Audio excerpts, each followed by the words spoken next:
You know, I get asked a lot, especially since people know I carry a Ruger LCR these days, whether I like older revolvers better or newer revolvers better. Now, I can really appreciate the newer revolvers. I love the lighter weight materials. For the most part, they're really well made, they're really innovative, and they make carrying a gun really easy, and I really, really like them. But nothing beats an old revolver. A revolver from back when they did revolvers right. Now, when I say back when they made revolvers right, a lot of people don't understand what I'm saying in general, and they don't understand some of the terminology that I'll use when I'm saying that. Now, revolver people, gun people understand it, but some people that aren't revolver people or really aren't that big of gun people don't know what I'm talking about, so I get asked quite a bit what I mean by that terminology. Now this is my Smith & Wesson Model 66-1. I'm getting ready to do a restore on this gun because I just got it recently and it's got some rough spots on it that it came to me with. I got to buff out some places, got to fix some burring around some seams, maybe polish the gun up, and I've got to fit some grips to it because this is the older, smaller, you know, when you talk about a K&L frame, this is the smaller frame. So it's got to have these grips fit to it because this is a grip for a 686 and it doesn't quite fit this frame, but it's bigger than a J frame still. So I got to do a little fitting there. But while I had this gun out, before I do the video on restoring it, I thought I'd take a moment to use this gun as an example of how they used to do revolvers right. Now first I'm going to talk about the pinned barrel. As you can see right there, there's the pin in the barrel right there below my thumb. It is a pinned barrel. Now a lot of people will be like, what is a pinned barrel? What does that mean? What's the difference between that and the old ones? Well, these pinned barrels right here are held in place by a pin. They're screwed in, and then a pin is actually placed through the frame of the gun to hold the barrel from unscrewing. Keeps it good and tight. Now in newer guns, it's just compression fit in there, just like you'd screw down a screw. It just has to be threaded properly to where when it torques down, it's tight, which makes it harder to get it just right when you torque it down. With these, you can screw it in to where it's just right, pin it in place, it won't move. In the compression fit ones, they have to work it a little bit more, have to be a little bit more precise, and they tend to get it a little off sometimes. So I much prefer a pinned barrel, just a lot better thing to me.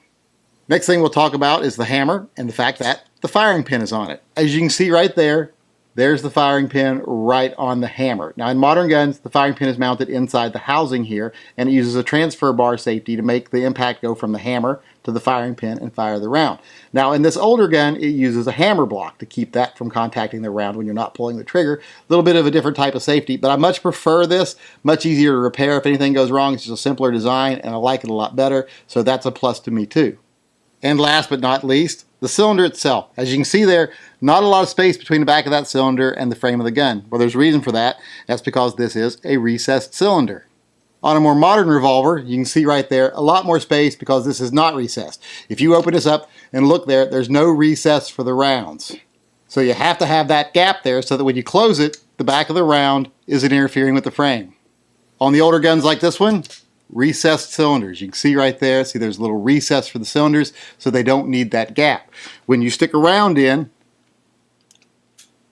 it goes flush down in there. Really flush with the back of the cylinder, so you don't need that gap in the back of it to keep it from interfering with the frame. So that's another thing I really like about the old revolvers, that recessed cylinder.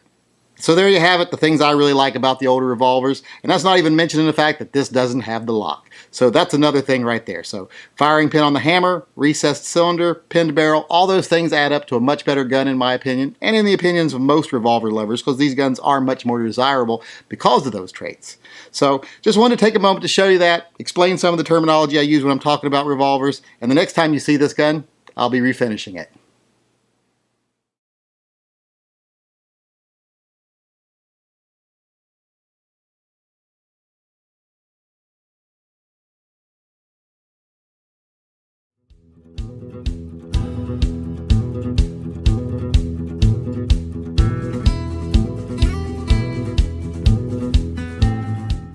You ain't even my real dad.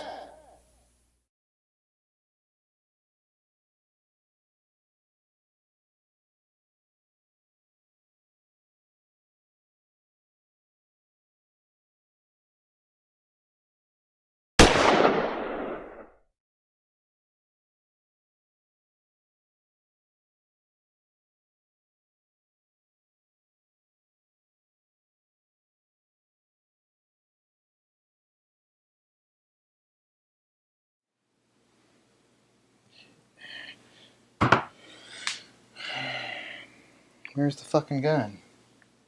What the fucking do it? Put it back up? What the fuck did I do with the gun? No. It's in my hand. Good God. My left hand.